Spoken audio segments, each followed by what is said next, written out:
Dalam nama Bapa dan Putra dan Roh Kudus. Amin. Allah Bapa yang Maha Pengasih dan Penyayang, kami bersyukur atas benih-benih cinta kasih yang telah Engkau tanamkan dalam diri kami. Bukalah telinga dan hati kami untuk dapat mendengarkan sabda-Mu pada hari ini. Dan ajarilah kami untuk terus-menerus mengembangkan cinta kasih dalam diri kami ini, sehingga kami semakin mencintai Engkau dan sesama secara nyata dalam hidup kami sehari-hari. Amin.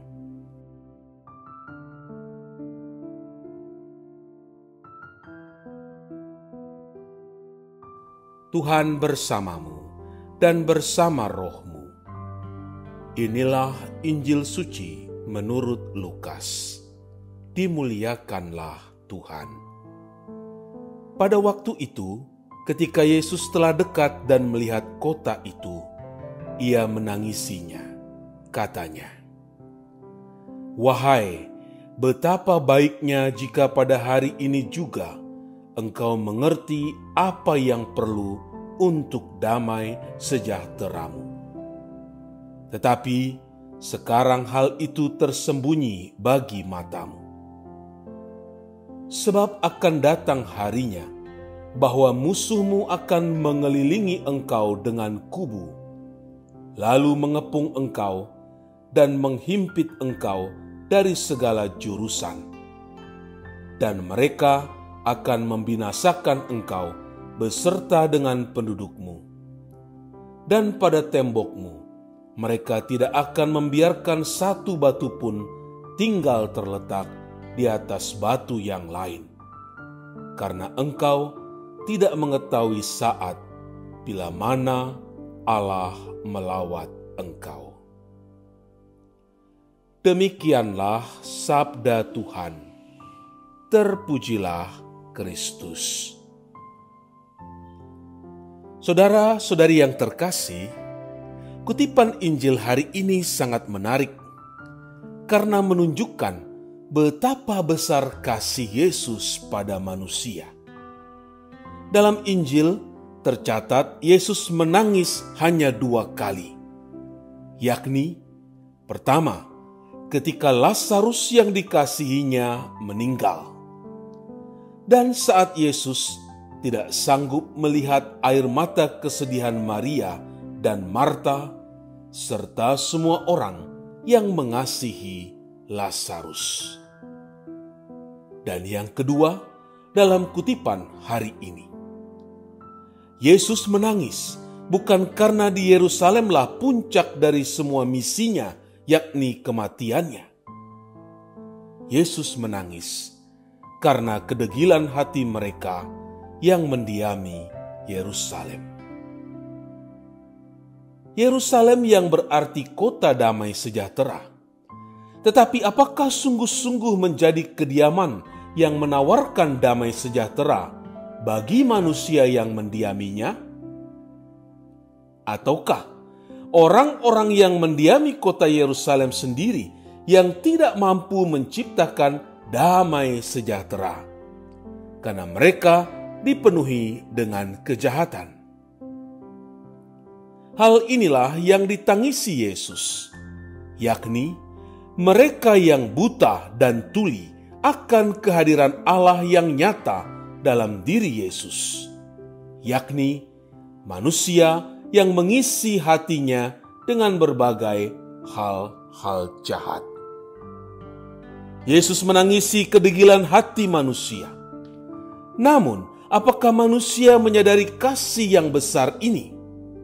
Manusia sering sibuk dengan diri sendiri, sibuk dengan gadgetnya, sibuk dengan bisnisnya, sibuk dengan pekerjaannya.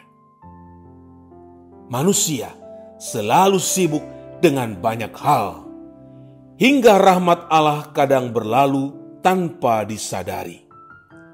Dan ketika manusia berada di titik lemahnya, mereka mengatakan Tuhan tidak mencintainya.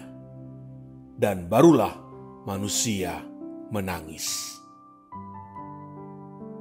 bagaimana dengan diri kita? Apakah kita sudah menjadi pribadi yang damai sejahtera? Menjadi pribadi yang damai itu tidak mudah, karena hati harus senantiasa terarah pada Allah, sumber damai sejahtera. Menjadi pribadi yang damai bukanlah pekerjaan yang mudah, karena kemanusiaan kita yang kadang menyeret kita untuk menjauhi kasih Allah, yakni melalui pikiran negatif, iri, dengki, balas dendam, nafsu, kuasa, dan banyak hal lainnya yang jika dibiarkan akan merusak bukan hanya damai sejahtera manusia itu sendiri, tetapi juga orang-orang di sekelilingnya. Damai sejahtera yang berasal dari Allah dapat kita terima melalui kesatuan yang intim, melalui ekaristi, doa, membaca merenungkan kitab suci, dan melaksanakannya. Damai sejahtera yang kita miliki bukan untuk diri sendiri. Kita harus membaginya dengan sesama. Damai yang dimulai dari diri sendiri, lalu kita bagi dengan mereka yang dekat dengan kita, seperti keluarga. Dengan demikian, keluarga kita pun mampu menjadi pembawa damai dimanapun mereka berada. Hari ini, bertepatan dengan pesta Santa Perawan Maria dipersembahkan kepada Allah. Seperti Maria yang memberikan diri sepenuhnya kepada Allah dan menjadi saksi akan besarnya kasih Allah bagi dunia, kita pun hendaknya mampu menjadi saksi untuk mewartakan Kristus dengan damai sejahtera yang kita miliki. Walaupun kita mengalami kesulitan, tetapi kesatuan kita dengan Sang Sumber Damai akan memampukan kita menjadi berkat bagi sesama. Dengan demikian, Yesus semakin dikenal dan dicintai. Apakah kita hanya sibuk menangisi penderitaan kita dan bukan dosa kita? Yesus menangisi Yerusalem. Tentu sungguh mengharukan. Mengapa Yesus menangisi kota tua tersebut? Rupanya, hal ini menunjukkan atau menggambarkan kendati segala usaha Allah untuk menyelamatkan manusia umatnya. Namun, ternyata tawaran keselamatan tersebut hanya mengecewakan. Umat tidak mengenali siapa yang melawati mereka. Peringatan itu tentu juga berlaku bagi kita. Betapa kasih karunia yang telah ditawarkan kepada kita dalam hidup ini menjadi sia-sia, karena kita tidak mampu memahami bahwa Allah telah melawati kita dalam kehidupan di dunia ini. Apakah Tuhan Yesus tidak menangisi kita juga?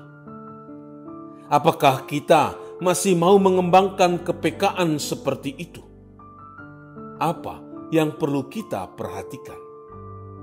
Ada hikmat yang mendalam dalam kisah ini, yakni bahwa anak Allah menaruh hati pada suasana kehidupan yang pantas diratapi.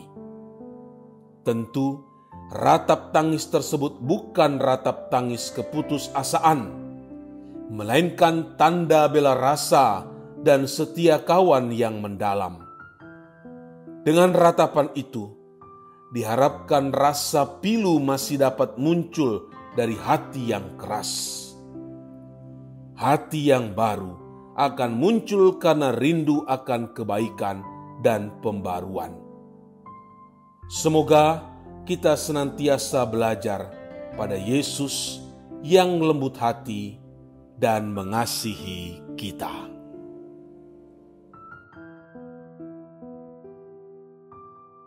Ya Allah, bukalah mataku supaya tidak disilaukan oleh yang fana dan mampu melihat rahmat-Mu yang tersembunyi. Dan semoga kami selalu peduli dan berani memperjuangkan kebaikan masyarakat, meskipun seringkali membawa risiko besar. Dengan pengantaraan Kristus, Tuhan kami. Amin.